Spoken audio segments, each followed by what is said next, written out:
ಈಗ ನೋಡಿ ಫ್ರೆಂಡ್ಸ್, ನೀವು ಯಾರಾದರೂ ಪ್ರೈವೇಟಾಗಿ ನಿಮ್ಮ ಚಾಟ್ ಅದರ ನೀವು ಲವರ್ ಚಾಟ್ ಆಗಲಿ ಅದರ ನಿಮ್ಮ ಫ್ರೆಂಡ್ಸ್ ಚಾಟ್ ಆಗಲಿ ಹೈಡ್ ಮಾಡ್ಬೇಕಂತಿದ್ರೆ ಅಥವಾ ನೀವು ಮುಚ್ಚಿಡ್ಬೇಕಂತಿದ್ರೆ ಹಾಗಿದ್ದರೆ ನೀವು ವಾಟ್ಸಪ್ನಲ್ಲಿ ಚಾಟ್ ಮಾಡ್ತಾಯಿದ್ದೀರಾ, ನಿಮ್ಮ ಮನೆಯವರಿಗೆ ಗೊತ್ತಾಗಬಾರ್ದು ಹಾಗೆ ನೀವು ಒಬ್ಬರನ್ನು ಹೈಡ್ ಮಾಡ್ಬೋದು. ಹೇಗೆ ಹೈಡ್ ಮಾಡ್ಬೋದು? ಈಗ ನೋಡಿ, ನಿಮ್ದು ಯಾರದೇ ಹೈಡ್ ಮಾಡ್ಬೇಕಂತಿದ್ರೆ ಅವ್ರ ಚಾಟ್ ಮೇಲೆ ನೀವು ಕ್ಲಿಕ್ ಮಾಡಬೇಕು.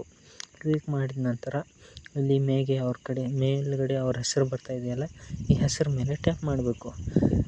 ಇಲ್ಲಿ ಟ್ಯಾಪ್ ಮಾಡಿದಾಗ ನಿಮಗೆ ಇಲ್ಲಿ ಲಾಕ್ ಚಾಟ್ ಅಂತ ಬರ್ತಾ ಇದೆ ನೋಡಿ. ಈ ಲಾಕ್ ಚಾಟ್ ಮೇಲೆ ನೀವು ಒಂದ್ಸಲ ಕ್ಲಿಕ್ ಮಾಡಿ. ಆಗ ನಂತರ ಅದು ನಿಮಗೆ ಸ್ಕ್ರೀನ್ ಲಾಕ್ ಏನಿಟ್ಟಿದ್ದೀರ ಅಥವಾ ನಿಮ್ಮ ಮೊಬೈಲ್ ಸ್ಕ್ರೀನ್ ಪ್ಯಾಟರ್ನ್ ಲಾಕ್ ಏನಿಟ್ಟಿದ್ದೀರ ಅದು ಬರುತ್ತೆ. ಅಥವಾ ನಿಮ್ಮ ಫಿಂಗರ್ ಪ್ರಿಂಟ್ ಇದ್ದರೆ ಅದು ಕೇಳುತ್ತೆ. ಫಿಂಗರ್ ಪ್ರಿಂಟ್ ನೀವು ಕ್ಲಿಕ್ ಮಾಡಿದ ನಂತರ ನೆಕ್ಸ್ಟ್ ಇಲ್ಲಿ ಎಲ್ಲಿ ಬರೋದಿಲ್ಲ, ನೀವು ಹುಡುಕಾಡಿದರೂ ಯಾರ ಕಡೆ ಕೊಟ್ಟರೂ ಅದು ಬರೋದಿಲ್ಲ. ಹೀಗೆ ಎಲ್ಲಿ ಕಾಣೋದಿಲ್ಲ ಅದು.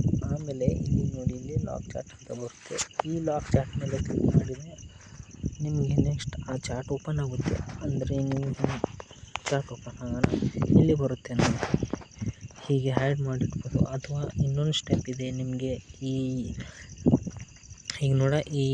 ಇಲ್ಲೇ ಬರ್ತಾ ಇದೆ ನೋಡಿ, ಇದು ಇಲ್ಲೇ ಬರಬಾರ್ದು ಅಂತ ಮಾಡಿದರೆ ನೀವು ಇಲ್ಲಿ ಲಾಕ್ ಚಾಟ್ ಸೆಟ್ಟಿಂಗ್ ಅಂತ ಇದೆ ನೋಡಿ, ಇದ್ರ ಮೇಲೆ ಕ್ಲಿಕ್ ಮಾಡಿ ಹೈಡ್ ಲಾಕ್ ಚಾಟ್ ಅಂತ ಇದೆ ನೋಡಿ. ಇದು ತುಂಬ ಇಂಪಾರ್ಟೆಂಟ್. ಹೈಡ್ ಲಾಕ್ ಚಾಟ್ ನೀವು ಆನ್ ಮಾಡ್ಕೊಂಡಾಗ ಇಲ್ಲಿ ನಿಮಗೆ ಒಂದು ಪಾಸ್ವರ್ಡ್ ಕೇಳುತ್ತೆ. ನೀವು ಪಾಸ್ವರ್ಡ್ ಈಗ ಇದು ಹಾಕಿದ್ರೆ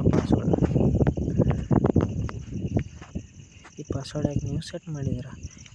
ಪಾಸ್ವರ್ಡ್ ಹಾಕಿ ಸೆಟ್ ಮಾಡಿದ ನಂತರ ಈಗ ನೋಡಿ, ಈಗಿನ ಅರ್ಚಿವ್ ಹೇಗೆ ಬರ್ತಿತ್ತು ಹಾಗೆ ಬರ್ತಿತ್ತು, ಬಟ್ ಈಗ ಬರ್ತಾಯಿಲ್ಲ. ಈಗ ನೀವು ಎಷ್ಟೇ ಜಗ್ಗಿದ್ರೂ ಬರೋದಿಲ್ಲ, ಏನೂ ಮಾಡೋದಿಲ್ಲ.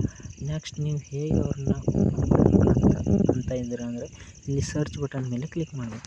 ಸರ್ಚ್ ಬಟನ್ ಮೇಲೆ ಕ್ಲಿಕ್ ಮಾಡಿ ನಾವು ಏನು ಪಾಸ್ವರ್ಡ್ ಹಾಕಿರ್ತೀವಲ್ಲ ಆ ಪಾಸ್ವರ್ಡ್ ನಾವು ಹಾಕಿದ್ವಿ ಅಂದರೆ ಇಲ್ಲಿ ಲಾಕ್ ಚಾಟ್ ಅಂತ ಬರುತ್ತೆ ನೋಡಿ. ಈ ಲಾಕ್ ಚಾಟ್ ಬಂದ ಮೇಲೆ ಈಗ ನೋಡಿ ಈಗ ಅವ್ರದ್ದು ಲಾಕ್ ಚಾಟ್ ಅಂತ ಬಂತಾಯಿತ್ತು. ಇಷ್ಟೇ guys. So thanks for watching and do subscribe and like for these types of video.